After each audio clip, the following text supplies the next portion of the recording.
কারণ আল্লাহ ওয়ালাদের সঙ্গে যদি তুমি সময় কাটাইতে পারো, কবি এক কথায় বোঝাতে যাইয়া বলছিলেন, এক জামানা সোহবতে বা আউলিয়া বেহতারা সাদ সলে তাআত বেরিয়া। আগুনের কাছে গেলে আগুনের ধাপ লাগে, বরফের কাছে গেলে ঠান্ডার ভাব শরীরের মধ্যে লাগে। আল্লাহ ওয়ালাদের মজলিসের ভিতরে তুমি যদি বসতে পারো, তুমি যদি সময় কাটাইতে পারো, আল্লাহ ওয়ালাদের আল্লাহর ফজল ও করমে তাদের একটা নজর তোমার প্রতি পইরা যাইবে এবং তাদের একটা ক্রিয়া আল্লাহর ফজল ও করমে তোমার ভিতরে ঢুকে যাবে। বাজার কিভাবে পরিবর্তন হয় চিন্তাও করা যায় না। বাজার কিছুদিন আগে আমি চিটাং থেকে মাহফিল করে আসছি, এক আল্লাহর বান্দা আমার সঙ্গে দেখা করলো। বাজারে পৌঁছালাম বা কালো দেখা করে যাওয়ার পরে একজন আমাকে বলতেছে, হুজুর একে আপনি চেনছেন? না, চিনি নাই। হুজুর এই লোকটা এমন এক ব্যক্তি ছিল, বলতে গেলে সব সময় বিভিন্ন নেশার ভিতরে লিপ্ত থাকতো। হুজুর পাগলের ভিতরে রাস্তা বাস্তার ভিতরে পইরা থাকতো, ওর সাথে ছিল কতগুলা কুত্তা। হুজুর নামাজ কাকে বলে, পশ্চিমে সেজদা কাকে বলে, রমজান মাসের দিনে যে উপবাস থাকতে হয়, এই আল্লাহর বান্দা জানতো না। এক চরমনার মুজাহিদ বাজান প্রায় 5 বছর পর্যন্ত তার পিছনে লাগলো, দেখিনি কোন কোন একটু চরমনার ময়দানে ফালানো যায় কিনা। আল্লাহ কবুল করছে। বাজার তাকে কায়দা করে যখন চরমনের ময়দানে ফেলাইয়া দিল, কি বুঝ আল্লাহ দান করলো। বাজার 3 দিন, সোয়া 3 দিন, 3.5 দিন, 4 দিন, 5 দিন চরমনার ময়দানে থাকার পরে এমন বুঝ আল্লাহ দান করলেন, সেই আল্লাহর বান্দা এখন মাথার ভিতরে পাগড়ি, গায়ের ভিতরে সুন্নতি জামা, বাজার খোসা খোসা দাড়ি উঠে গেছে, আর চোখ দিয়ে পানি টপ টপ করে পড়তেছে। আর লোকদেরকে যাইয়া বলো, বাজার চলো নামাজে চলো, চলো মাহফিলে চলো। বলে হুজুর এমন পরিবর্তন আমরা আল্লাহ আমার মাওলা কইরা দিয়েছে যেটা চিন্তাও করা যায় না। বাজার কিভাবে এরকম পরিবর্তন হইল?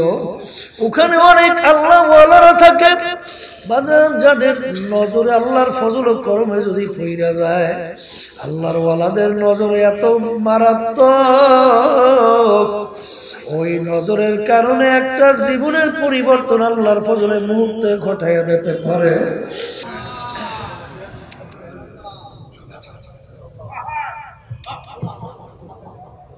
আলহামদুলিল্লাহ,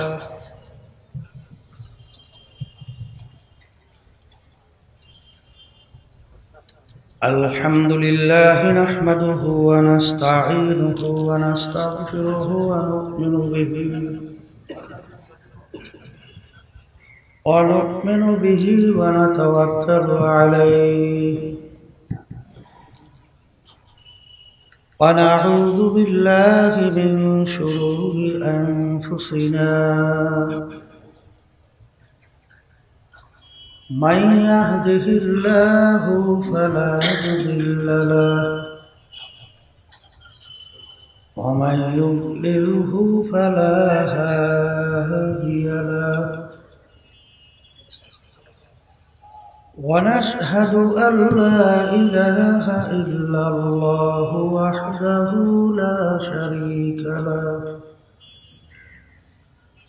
ونشهد أن محمدا عبده ورسوله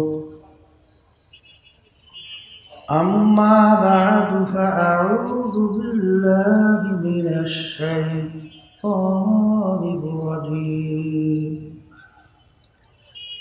بسم الله الرحمن الرحيم يا أيها الذين آمنوا صلوا عليه وسلموا تسليما اللهم صل على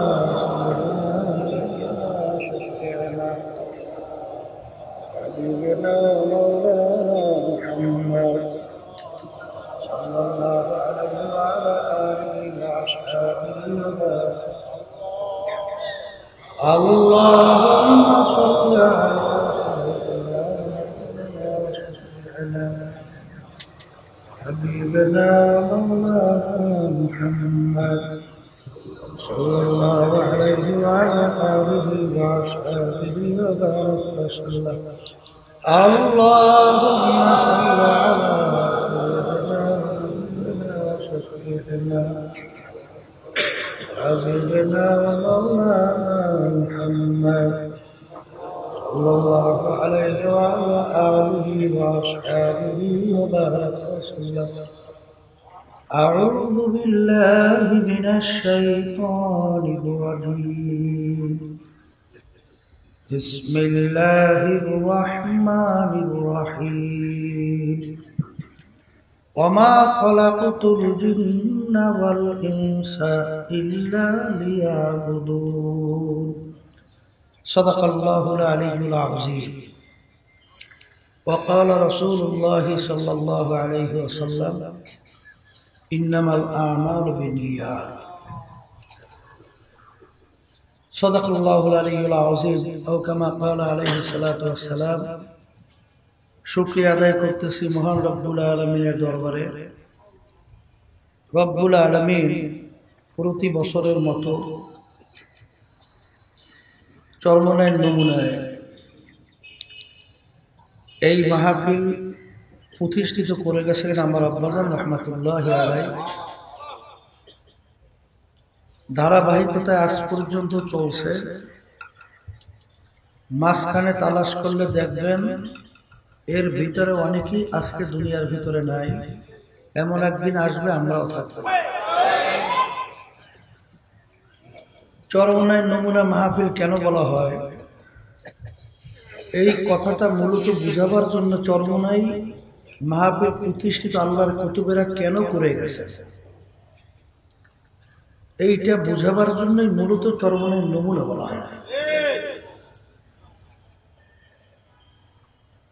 চরমনাই প্রতিষ্ঠান মাহফিল সহ প্রতিষ্ঠিত করে গেছিলেন আমার দাদাজান রহমাতুল্লাহি আলাইহি। এই বাগানের মালিক হিসেবে দায়িত্ব পালন করছিলেন আমার আব্বাজান রহমাতুল্লাহ। তার ধারাবাহিকতায় আমরা খাদিমিন যারা আছি চেষ্টা করতেছি আল্লাহর কুতুবদের এই রেখে যাওয়া দ্বীনের মিশনকে পরামর্শ ভিত্তিক পরিচালনা করার জন্য। কোনো কাজের লক্ষ্য উদ্দেশ্য যদি ঠিক না থাকে ও কাজের কোনো ফলাফল ভালো আশা করা যায় না। চরমনাইয়ের নমুনার মাহফিল এর লক্ষ্য উদ্দেশ্য এইটা আমাদের সবসময় বোঝা লাগবে, সেই অনুযায়ী চলা লাগবে। আব্বাজান রহমাতুল্লাহি আলাইহি বারবার বলতেন যে অন্য অন্য দরবার বা অনেক জায়গায় মাহফিল হয়, ওরস হয়, চরমনাই তো মাহফিল হয়। চরমনাইয়ের মাহফিলটা অন্য অন্য মাহফিল ওরসের চেয়ে একটু ব্যতিক্রম। অন্যান্য মাহফিল ওরসে দেখা যায় খাওয়া দাওয়া সহ বিভিন্ন আনন্দ উল্লাসের পর্ব থাকে, কিন্তু চরমনাইয়ের নমুনার মাহফিলে তেমন খাওয়া দাওয়ার কোনো পরিবেশ ব্যবস্থাও করা হয় না। এই কালকেও পরশু শুনে আসলাম লোকেরা বলতেছে হুজুর লঞ্চ ভাড়া করছে প্রায় 25 লক্ষ টাকা, এক একটা লঞ্চ। এত টাকা খরচ করে আল্লাহর বান্দারা চরমনাইয়ের মাহফিলে কেন যায়? আব্বাজান রহমাতুল্লাহি আলাইহি বলতেন অনেকে তো হিংসে অস্থির, যে ব্যাপার কি চরমনাইতে মানুষ পাগল, এরকম পাগলের মতো কেন ওরা আকর্ষণটা। আব্বাজান একটা কথা বলতেন, জু চीज पलक से निकलती है वो भी असर करती है। যে জিনিস অন্তর থেকে বলা হয় ওর একটা তাসির বা ক্রিয়া সর্বত্র পড়ে যায়। আর যেইটা মুখে বলা হয় ভিতরের অবস্থান না থাকে, বাহ্যিক শুনতে কান সুখ হয়, কিন্তু ওর মাধ্যমে তেমন কোনো আসল ক্রিয়া তাসির থাকে না। আব্বাজান রহমাতুল্লাহি আলাইহি বলতেন যে মানুষদেরকে যখন তার মালিকের দিকে ডাকা হয়, যেহেতু মানুষ সব মালিকের গোলাম, তাই মালিক যখন ডাক দেয় গোলাম তার ডাকে সাড়া দেবে, এটাই বাস্তবতা। আর যখন নিজের দিকে ডাকা হয় তখন মানুষ তো মানুষের গোলাম হতে পারে না, তাই গোলামের ডাকে গোলাম সাড়া দেবে কেন? এর জন্য অনেক ক্ষেত্রে দেখা যায় যে অনেক ওরস, অনেক মাহফিল, অনেক শান শওকত সহ বিভিন্ন আনন্দ ফুর্তির অবস্থান তৈরি হয়, কিন্তু তার দ্বারা তেমন একটা মানুষের জীবন চলার পথ তৈরি হওয়ার মতো অনেকাংশেই দেখা যায় না। তা আল্লাহর কুতুবরা বলতেন, আব্বাজান রহমাতুল্লাহি আলাইহি চরমনের উদ্বোধনী মাহফিলে প্রায় তিনি আয়াত শরীফ তেলাওয়াত করতেন এবং এই হাদিস শরীফ তেলাওয়াত করে শুনাইতেন যে প্রথম পর্যায়ে আপনাদের নিয়তকে ঠিক করতে হবে যে আমরা চরমনাইতে আসলাম কেন। নিয়ত যদি ঠিক না থাকে ওই কাজের ফলাফল সুন্দর পাওয়া আশা করা যায় না। আব্বাজান রহমাতুল্লাহি আলাইহি বুখারী শরীফের প্রথম হাদিস, মিশকাত শরীফের প্রথম হাদিস, সমস্ত উলামায়ে কেরাম মুহাদ্দিসিন কেরাম একমত যে হাদিস মুতাওয়াতির হাদিস। এর রাবি উল্লেখযোগ্য 500-র মতো রাবি, অর্থাৎ মনে হয় যেন আল্লাহ রাসূল সাল্লাল্লাহু আলাইহি ওয়াসাল্লাম এখন বয়ান করতেছে। হাদিস যারা পড়ছেন তারা বুঝেন যে জনসনদ আলোচনা করা হয় তখন এইভাবে আলোচনা করা হয় মনে হয় যে এখন আল্লাহর হাবিব আমাদের মজলিসে বলতেছে। এত শক্ত অবস্থান নিয়ে তারপরে আলোচনা করা হয়, হাদিস বয়ান করা হয়।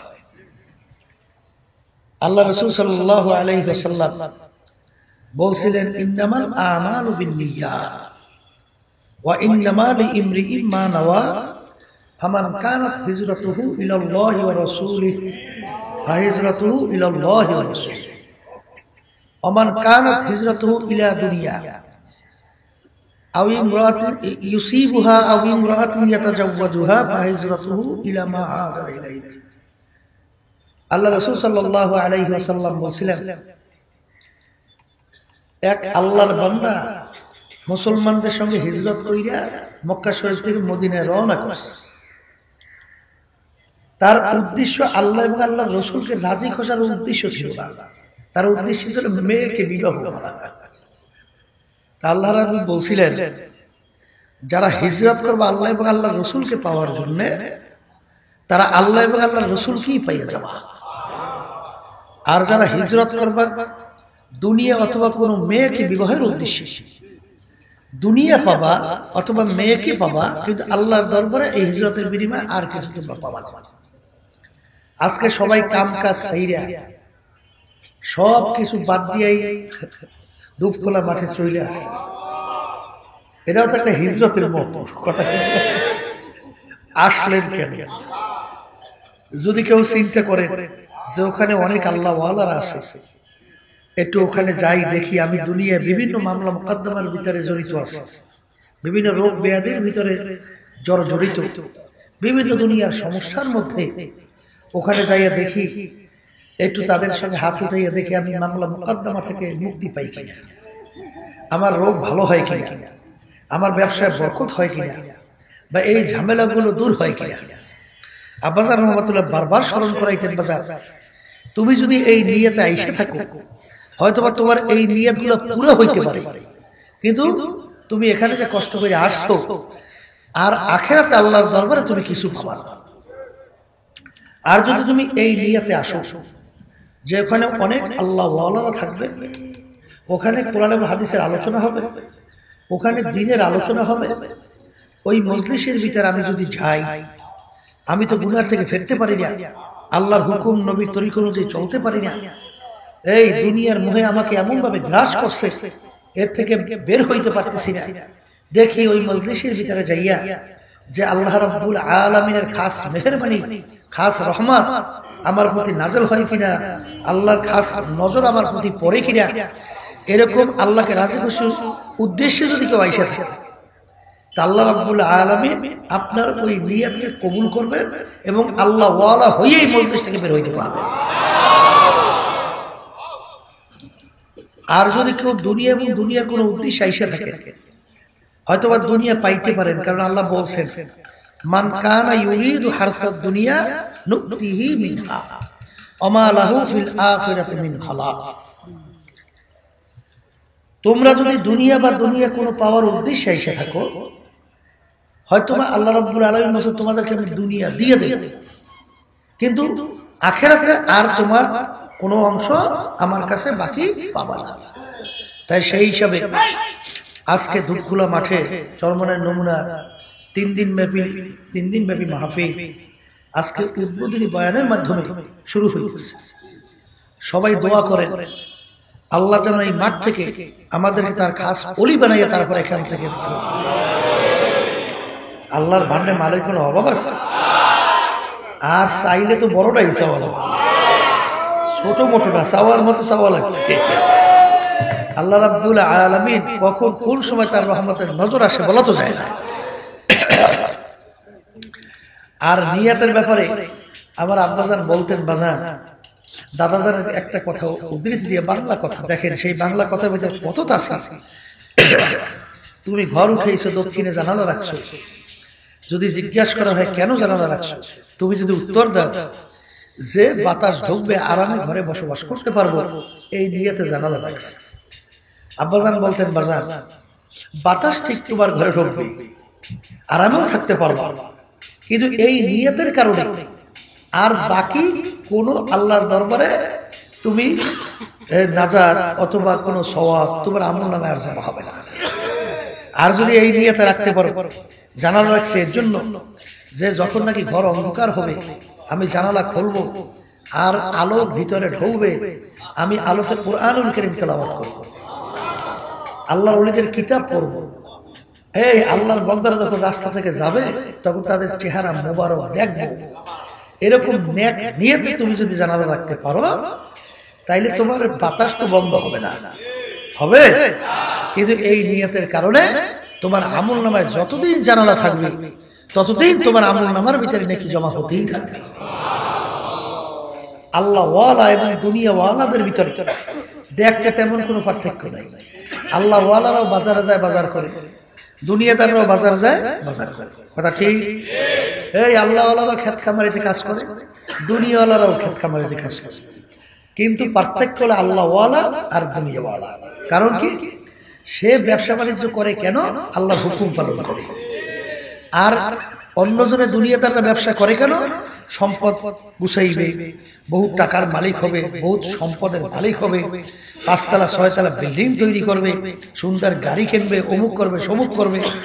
এই আল্লাহর বান্দারা দেখেন, আল্লাহ ওয়ালারাও ব্যবসা বাণিজ্য করে, তাদেরকে তো আল্লাহ অর্থ সম্পদ দেয়, দেয় না?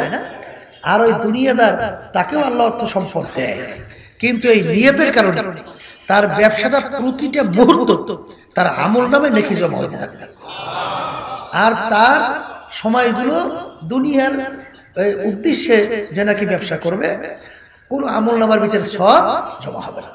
এই জন্য আমার বাজানদেরকে বলবো, পর্দা আলে মা বোন যারা শুনতেছেন, যে দুধখোলা মাহফিলের সর্বনয় নমুনার মাহফিল বাজান, এখানে কিন্তু একমাত্র আল্লাহর পদ ভোলা বান্দা বান্দীদেরকে আল্লাহর সঙ্গে জোড়াইয়া দেওয়ার জন্য এই মাহফিল আল্লাহর কুতুবেরা প্রতিষ্ঠিত করে গেছে। বাজান একটা কথা আছে, এই শ্রোতাদের মন যেইভাবে তৈরি হয়, আলোচকরা যখন আলোচনায় বসে তখন তাদের দেলটাও কিন্তু ওইভাবে তৈরি হয়, কথা ঠিক না? আপনারা যদি ওইভাবে দেলকে খালি করিয়া আল্লাহ মুখী করে বসতে পারে, তাহলে আল্লাহর ফজলও করবে। যা যা প্রয়োজন আল্লাহ রাব্বুল আলামিন যারা নাকি এখানে আলোচনা রাখবে তাদের জবান থেকে ওইভাবেই আল্লাহ আলোচনা বের করে দেবে, কথা ঠিক না? এই জন্য ওই কথা আছে, দাদাজান রহমাতুল্লাহি আলাইহি বাজান শুনছিলাম, আব্বাজানের মুখে শুনছি, উজানি কারি ইব্রাহিম স্যার রহমাতুল্লাহি আলাইহি তিনি যখন সরবরাইতে মাহফিলে গেছিলেন, এই তার মুরিদ ছিল, নামটা হলো মনে আসতেছে না, আজহারুল হক না জানি কি নাম ছিল। সে যখন উজানি হুজুর গেলেন, যাওয়ার পরে এখন হুজুরের স্টেজে মাহফিলে ওখানে যায় না, সে ঘরের মধ্যে বসে বলতে আছে, এই এই কারি উজানি সাহেব রহমতুল্লাহ কথা উল্লেখ করে আসলো কেন, আমার জ্বালাই কেন, আসলো কেন, আমার জ্বালাই। ঘরের মধ্যে বসে বসে দরজা আটকাই খালি এইটা করতে আছে। ওদিকে উজানি হুজুর বয়ান করতেছে, জবান থেকে কথা বের হয় না, বের হয় না, বারবার আটকে যায়, বারবার আটকে যায়। এক পর্যায়ে হুজুর বলতেছেন, তোমরা যদি আলোচনা শুনতে চাও আজহারের লইয়া, ওরে না আসা পর্যন্ত এই আজকে বয়ান শুনতে পারবো না। এখন যাইয়ে দেখে দরজা আটকাইয়া ওই ভিতরে বসে বসে ওই যে বলতে আছে। এখন দরজা টাকায় খোলে না, জোর করে দরজা খুলছে, ফুলিয়া জোর করে দৌড়িয়ে উস্কাইয়া আর নেশে ফালাই ফালানোর পরে এরপরে হুজুর বয়ান করলেন। বয়ান তো বয়ান এমন ভাবে আল্লাহ বের করে দিচ্ছে, ওখানে মজলিসের ভিতরে সব মানুষগুলো এই সব অস্থির হইয়া সব আল্লাহ মুখী হয়ে যাওয়ার মতো উপক্রম হয়ে গেছে। কাঁদতে কাঁদতে একটা রোনাজারের একটা ক্ষেত্র তৈরি হয়ে গেছে। এইভাবে আপনারা জানেন যে আল্লাহ রাসূল সাল্লাল্লাহু আলাইহি ওয়াসাল্লাম সাহাবায়ে কেরামদের নিয়ে মজলিসে বৈঠকে বয়ান করতেছেন। আল্লাহ রাসূল সাল্লাল্লাহু আলাইহি ওয়াসাল্লাম বারবার তার বয়ান বাইজে পড়ে, বারবার বয়ান বাইজে পড়ে, ঠিকমতো বয়ান করতে পারতেছে না। জিবরাইল আলাইহিস সালাতু ওয়াস সালাম আসছে, ইয়া রাসূলুল্লাহ হাবিবাল্লাহ, কি ব্যাপার আপনি প্রতিদিন এত সুন্দরভাবে কোরআন এবং হাদিসের আলোচনা করেন, আজকে আপনার এরকম বয়ান বাজতেছে না, বয়ান করতে পারতেছেন না? তখন আল্লাহর হাবিব মজলিসের ভিতরে এক বুড়াকে দেখাইয়ে বলে যে ওর কারণে আমি বয়ান করতে পারতেছি। তখন আল্লাহ রাসূল সাল্লাল্লাহু আলাইহি ওয়াসাল্লাম যখন এই কথা বললেন, জিবরাইল আলাইহিস সালাতু ওয়াস সালাম বললেন, ইয়া রাসূল হাবিবাল্লাহ, এই লোকটাকে আপনি চেনেন? তখন বলতেছে ওয়ালিদ বিন মুগীরা। কথা বলছে দুষ্ট, অবৈধ, এই বিভিন্ন কায়দায় বলার পরে দেখেন তাইলে শ্রোতাদের দিল অনুযায়ী যে আলোচনা করে তার মুখ থেকে ওইভাবে আলোচনা বের হয়। এই জন্য আমার বাজানদেরকে বলবো, দিল খালি করে বসে, এই দিলের ভিতরে যদি দুনিয়ার মোহাব্বত বসাইয়া তারপর বসে, আল্লাহর মোহাব্বত ঢুকবে। এই জন্য আল্লাহর বান্দারা হে আল্লাহর সঙ্গে বইসে বলতেন, হার তামান্না দিল সে রুখসাত হো গাই, हर तमन्ना दिल से रुखसत हो गई, अब तो आजा अब तो खिलवत आ गई। या अल्लाह আপনি আমার দিলের দিকে একটু তাকিয়ে দেখেন, আমার দিলের ভিতরে এখন অন্য দুনিয়ার আর কোনো মোহাব্বত নাই। গয়রুল্লাহকে সব আমার দিলের থেকে ফালাইয়া দিলাম। রব্বুল আলামিন এখন আপনি আমার দিলের দিকে একটু তাকিয়ে দেখেন, এখন দয়া মায়া করে একটু আপনি আমার কলবের ভিতরে আসেন। রব্বুল আলামিন দয়া মায়া করে একটু এখন আপনি আমার কলবে আসেন। বাজান যখন বান্দা বান্দা এরকম দিলকে খালি কইরা আমার মালিককে ডাক দেওয়ার মতো ডাক দিতে পারবে, আমার মালিক তো সবসময় তৈরি আছে। বান্দাবাদী কখন আমাকে ডাকবে আমি তার ডাকে সাড়া দেব। আল্লাহ রাব্বুল আলামিন বান্দা বান্দির দিকে তাকাইয়া বলতেছেন, বান্দা বান্দি আয় আয় আয়, আমার দরবার ফেরার দরবার না, নৈরাশার দরবার না। তুই যদি পাহাড় পরিমাণ গুনাহ কইরে থাকো, তুই যদি ভূত পূজার মতো শিরকির মতো গুনাহ করো, আরে আমার দরবার নৈরাশের দরবার না। তুই যদি তাওবার মতো তওবা করতে পারো, দিলটাকে খালি কইরা দিলটাকে ভাইগা দুই চোখ দিয়ে পানি ছাইরা করুণ সুরে আমাকে ডাক দিতে পারো, রব্বুল আলামিন আসামি হাজির। দয়া মায়া করে আপনার রহমতের নজর একটু আমার দিকে দেন। বাজান রে, আমার দাদাজানের কথা শুনছি, আব্বাজান বলছিলেন বাজান সন্তান পারে না হাঁটতে, বাজান যখন বাপ মা দূর থেকে ডাক দেয়, বাবা আসো আসো, সন্তান হাঁটতে পারে না, বাপ মার ডাকে সন্তান খুশি হইয়া দৌড় মতো মারে, সন্তান ঠাস করে জমিনে পড়িয়া যায়। বাজান বাপ মা দৌড় দিয়া যাইয়া সন্তানকে ধরে। বাজান সন্তানের তামাম খায় পায়খানা প্রস্রাবে ভরা, বাপ মা রাগ কইরা সন্তানকে আগুনেও ফালায় না, পানিতেও ফালায় না, ধোয়াইয়া পোষাইয়া সন্তানকে মা তার কোলের ভিতরে জায়গা দিয়া আদর করে। বাজান মা সন্তানকে যত মায়া করে এসে হাজার গুণ শত গুণ লক্ষ গুণ বেশি মায়া করে আমার মাওলা বান্দাবান্দিকে। বান্দাবান্দি পাহাড় পরিমাণ গুণে নিয়া যখন নাকি আমার মালিককে দিলটাকে ভাইয়া যখন ডাক দেবে, মালিক নাফরমান তোমার দরবারে হাজির হায় হাজির হায় হাজির হায় হায়। আলী পুরার মোজা মাথায় নিয়ে বড় আশা করে তোমার শাহী দরবারে হাত তুলছি। মালিক সমস্ত কাজ ফলাইয়া রেখে ধূপ খোলা মাঠে চরমনের নমুনার মাহফিলে এখানে তোমার কত খাস বক্তারা থাকবে, তোমার কত প্রিয় বন্দারা থাকবে। মালিক ধান যেরকম নাকি 1000 টাকা দামে বিক্রি হইয়া যায়, বাজার ধানের সঙ্গে যে চিটাগুলো থাকবে ওই চিটাগুলো ধানের একই দামে বিক্রি হয়। মালিক আমার চেনা ফারমানার হইতে পারে না,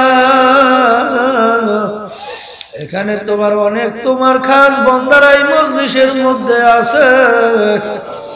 মালিক তুমি তোমার খাস বন্দাদের সঙ্গে আমাকেও মালিক ওই দামে তুমি ওই মূল্যায়ন কইরা তোমার খাস কুদরতি কোলের ভিতরে টাইনা আমাকে একটু জাগা দাও। যখন বন্দা বান্দে এরকম দিলটাকে ভাইয়া করুণ সুরে আমার মালিককে ডাক দেওয়ার মতো ডাক দেবে, আমার মাওলা ডাক দিয়া বলে, এ বন্দা বান্দিরা কুল ইয়া ইবাদিয়াল্লাযীনা আসরাফু আলা আনফুসিহিম লা তাকনাতু মির রাহমাতিল্লাহ ইন্নাল্লাহা ইয়াগফিরুয যুনুবা জামিআ।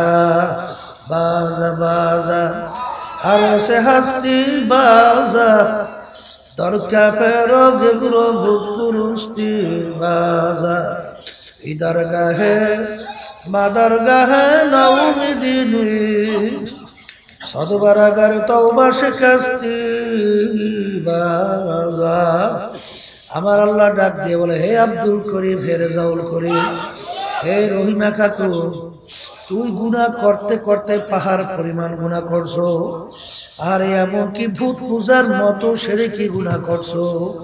তুই যদি তুই দিলটাকে ভাইয়া তাওবা নাসুহা অর্থাৎ খালেস তাওবা কইরা যদি আমাকে তুই ডাকার মতো ডাক দিতে পারো, তুই যদি আমাকে আমার কাছে মাপ চাওয়ার মতো মাপ চাইতে পারো, আমি তোর জীবনের সব গুনাহ মাফ করবো। তাই না, এমনকি আমি তোর গুনাহকে নেকের দ্বারা পরিবর্তন কইরা দেব।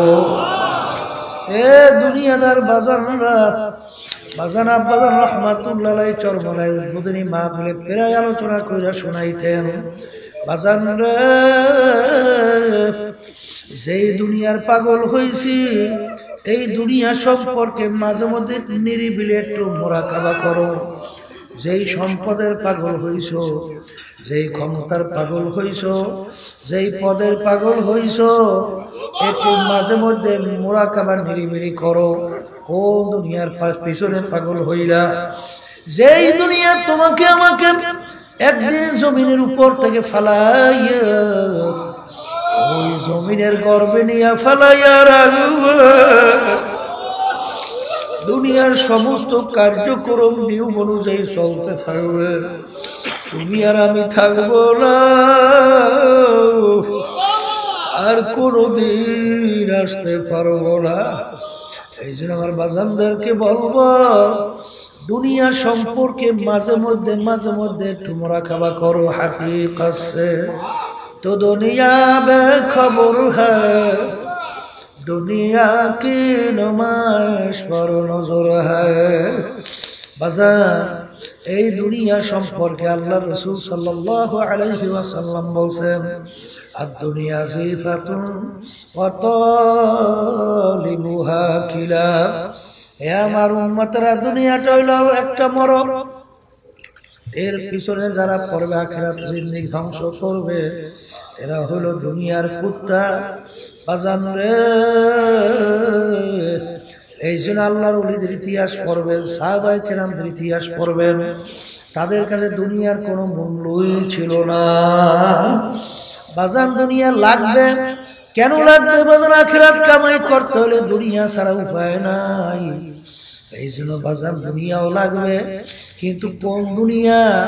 যেই দুনিয়া আমার মাওলা রাজি খুশি, আর যেই দুনিয়া আমার মাওলা বেজার। তামাম দুনিয়াও যদি তোমার আমার পায়ের উপরে ফেলাইয়া রাখা হয়, ওই দুনিয়ার পিছনে আল্লাহ ওয়ালারা কোনদিন পড়তে পারবে না। এই জন্য আমার বাড়ি মাহফিলকে আপনি হেদায়েতের জরিয়া বানাই। এই বন্দেশের ভিতরে যারা আসবে, আল্লাহ জফুল কালাম আপনার হাতে, আপনি ইচ্ছা করলে বন্দা বান্দির দিলকে ঘুরাই দিতে পারেন। মালিক আমাদের দিলটা দুনিয়া মুখী, দয়া মায়া করে আপনি আমাদের দিলটাকে আপনার মুখী কইরা দেন আল্লাহ। বাজান তোমার আমার শক্তি নাই বাজান, এই জন্য আল্লাহ ওয়ালারা বলছিলেন তাআত ফি কিতাআত হামজাতু ইয়া মানা কাজাবা হামজাতু। মালিক আপনি যদি দয়া মায়া কইরা আপনার কুদরতি হাতের দ্বারা আমাদেরকে টাইনে আপনার কুদরতি কোলে জায়গা না দেন, আপনার রহমতের নজর যদি আমাদের প্রতি আপনি না ফালান, আমাদের শক্তি নাই। গুনার থেকে ফেরবো, শয়তান নফসের ধোঁকার থেকে বাঁচবো, আপনাকে রাজি খুশি করে কবরে যাব। মালিক এটা কোনোদিন সম্ভব না। এরকম ভাবে আমার মাওলার কাছে সারেন্ডার মতো সারেন্ডার যদি হইতে পারো, আমার মালিক ওয়াদা করছে, হে বান্দা বান্দিরা, তুই যদি আমার উপরে সফরদর মতো সফরদ করতে পারো, হইতে পারো, আমি তোকে আগুনেও ফালাবো না, জাহান্নামেও ফালাবো না, শয়তানের তো সফরদ করবো না। আমি রহমতের নজরে তোর বেষ্টনীর ভিতরে রাইখা আমার রহমতের কোলের ভিতরে তোকে জায়গা না দিয়া পারবো না। বন্দাবান্দির কাজ হলো চেষ্টা করা, ফল দেওয়ার মালিক হলো আমার আল্লাহ। বাজান বন্দাবান্দি যখন নাকি আমার মাওলাকে পাওয়ার জন্য হাইটা হাইটা রওনা করে, মান আতানি আমশি আতাইতুহু হারওয়ালা। বাজান বন্দাবান্দি যখন আমার মালিককে পাওয়ার জন্য হাইটা হাইটা রওনা করে, আমার মাওলার রহমত দৌড় দিয়া যায়। ওই বন্দা বান্দিকে আমার মাওলার রহমতের কোলের ভিতরে ঠাইয়া লয়। বাজান তোমার আমার কাজ হলো চেষ্টা করা, তোমার আমার কাজ হলো রাস্তার ভিতরে চলা। বাজান মানজিলে মকসুদে পৌঁছাবার মালিক হলো আমার আল্লাহ। কিন্তু বাজান সাধ্য অনুযায়ী চেষ্টার মতো চেষ্টা যদি করতে পারি, বাজান আমার মালিক কিন্তু ওয়াদা করছে তোমাকে আমাকে জাহান্নামে ফালাবে না। এই জন্য আমার বাজানদেরকে বলবো, বেহুদা সময় না কাটাই। বাজান জীবনের সময় তো বছরকে বছর চলে গেল, 60 বছর হয়ে গেল, 40 বছর হয়ে গেল, 70 বছর হয়ে গেল, 80 বছর হয়ে গেল। বাজান বেশিরভাগ সময় তো দুনিয়ার পেছনে খারাইলাম। আজকে 3 দিন, সোয়া 3 দিন ব্যাপী বাজান চরমনাই নমুনার ধূপখোলার মাহাটেরে মাহফিল শুরু হইল। বাজান আবার আগামী বছর মাহফিল আসবে, আমরা আসবো, বহু দূরের কথা। এই জন্য বাজানদেরকে বলবো, বেহুদার সময় নষ্ট না কইরা জিকিরে ফিকিরে থাকো। দিনী আলোচনার মধ্যে থাকো বাজার, জরুরি মাসালাগুলো আলোচনার ভিতরে থাকো, আর আল্লাহর বান্দাদের সঙ্গে বেশি বেশি সময় কাটাও বাজান। কারণ আল্লাহ ওয়ালাদের সঙ্গে যদি তুমি সময় কাটাইতে পারো, কবি এক কথায় বোঝাতে যাইয়া বলছিলেন, এক জামানা সোহবতে বা আউলিয়া বেতারা সাদ সলে তাআত বেরিয়া। আগুনের কাছে গেলে আগুনের ধাপ লাগে, বরফের কাছে গেলে ঠান্ডার ভাব শরীরের মধ্যে লাগে। আল্লাহ ওয়ালাদের মাজলিসের ভিতরে তুমি যদি বসতে পারো, তুমি যদি সময় কাটাইতে পারো বাজান, আল্লাহ ওয়ালাদের আল্লাহর ফজল ও করমে তাদের একটা নজর তোমার প্রতি পইরা যাইবে, এবং তাদের একটা ক্রিয়া আল্লাহর ফজল ও করমে তোমার ভিতরে ঢুকে যাবে বাজান। কিভাবে পরিবর্তন হয় চিন্তাও করা যায় না বাজান। কিছুদিন আগে আমি চিটাং থেকে মাহফিল করে আসছি, এক আল্লাহর বান্দা আমার সঙ্গে দেখা করলো বাজারে, উচালাম বা কালো। দেখা করে যাওয়ার পরে একজন আমাকে বলতেছে, হুজুর একে আপনি চেনছেন? না, চিনি নাই হুজুর। এই লোকটা এমন এক ব্যক্তি ছিল, বলতে গেলে সব সময় বিভিন্ন নেশার ভিতরে লিপ্ত থাকতো হুজুর। পাগলের ভিতরে রাস্তা বাস্তার ভিতরে পইরা থাকতো, ওর সাথে ছিল কতগুলা কুত্তা হুজুর। নামাজ কাকে বলে, পশ্চিমে সেজদা কাকে বলে, রমজান মাসের দিনে যে উপবাস থাকতে হয়, এই আল্লাহর বান্দা জানতো না। এক চরমনার মুজাহিদ বাজান প্রায় 5 বছর পর্যন্ত তার পিছনে লাগলো, দেখিনি কোন ক্রমে একটু চরমনার ময়দানে ফালানো যায় কিনা। আল্লাহ কবুল করছে বাজার, তাকে কায়দা করে যখন চরমনের ময়দানে ফেলাইয়া দিল, কি বুঝ আল্লাহ দান করলো বাজার। 3 দিন, সোয়া 3 দিন, 3.5 দিন, 4 দিন, 5 দিন চরমনার ময়দানে থাকার পরে এমন বুঝ আল্লাহ দান করলেন, সেই আল্লাহর বান্দা এখন মাথার ভিতরে পাগড়ি, গায়ের ভিতরে সুন্নতি জামা বাজার, খোসা খোসা দাড়ি উঠে গেছে, আর চোখ দিয়ে পানি টপ টপ করে পড়তেছে। আর লোকদেরকে যাইয়া বলো, বাজার চলো নামাজে চলো, চলো মাহফিলে চলো। বলে হুজুর এমন পরিবর্তন আমরা আল্লাহ আমার মাওলা কইরা দেছে, যেটা চিন্তাও করা যায় না বাজার। কিভাবে এরকম পরিবর্তন হইল?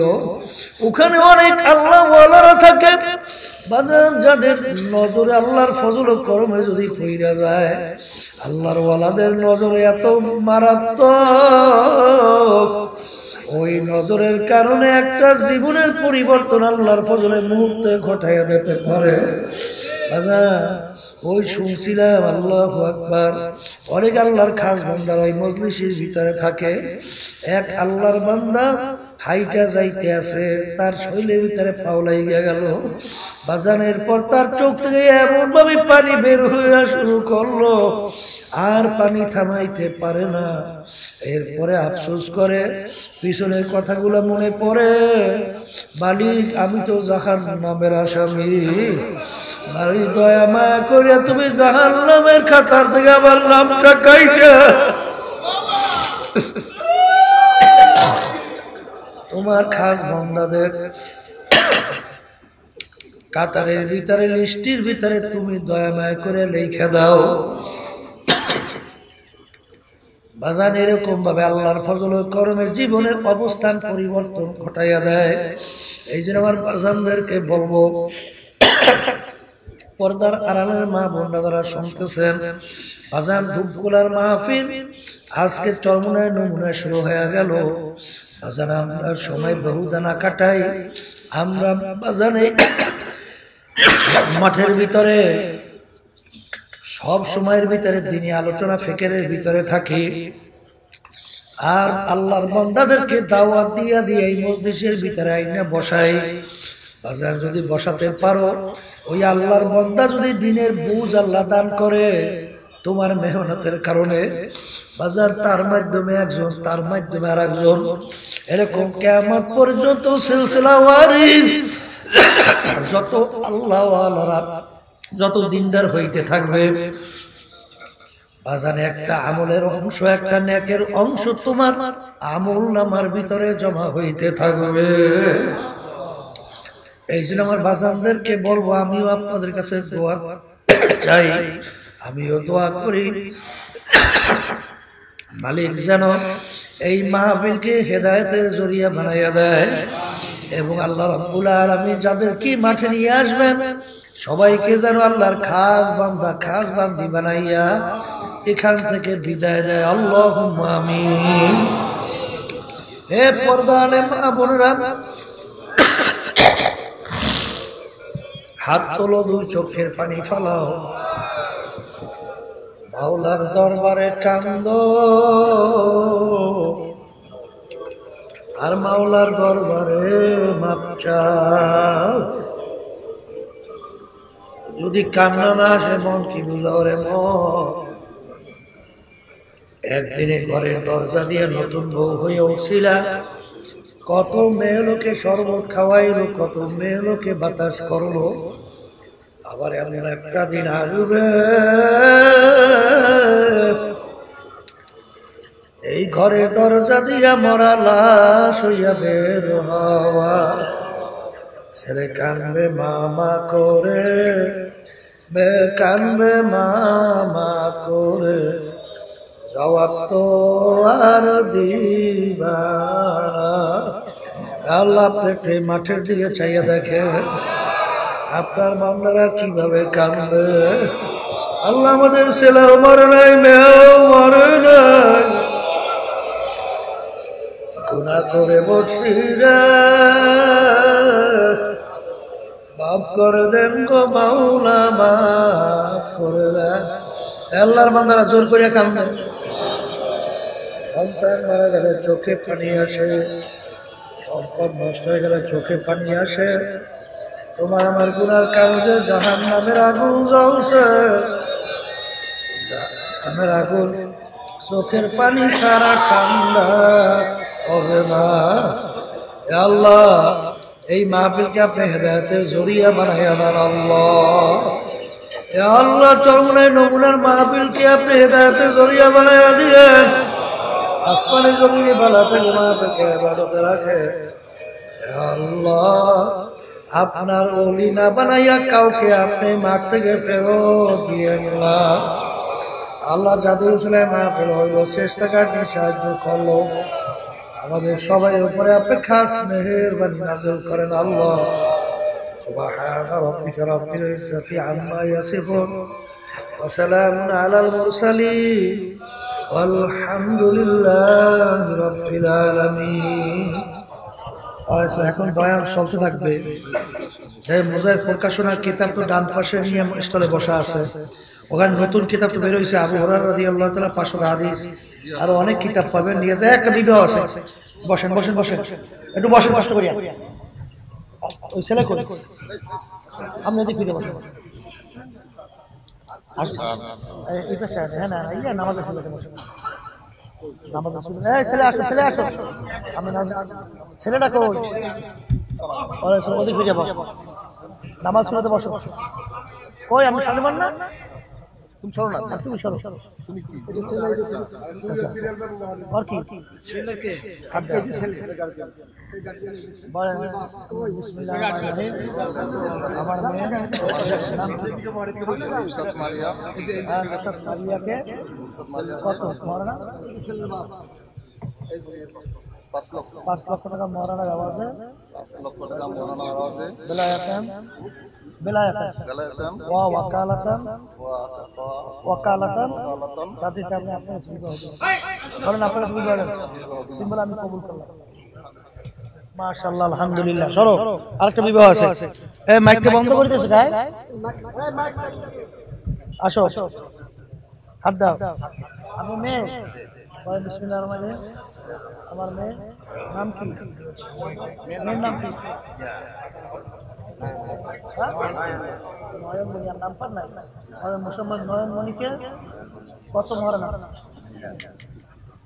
3 লক্ষ টাকা মহারানা। কত? এই 2.5 লক্ষ টাকা মহারানার আওয়াজে বেলায়াতান ওয়া ওয়াকালাতান ওয়াকালাতান কাজী সাহেব আপনার দোয়া দিলাম তুমি বল আমি কবুল করলাম মাশাআল্লাহ আলহামদুলিল্লাহ আল্লাহুম্মা আমিন দুইটা বিবাহ হইল আল্লাহ বরকত দান করেন স্বামী স্ত্রীর মিল মহব্বত পয়দা করেন দিনী পরিবেশ কায়েম করেন সর্বদিকে হেফাজত রাখেন সুবহান রাব্বিকা রাব্বিল ইজ্জাতি আম্মা ইয়াসিফুন ওয়া সালামুন আলাল মুরসালিন আলহামদুলিল্লাহি রাব্বিল আলামিন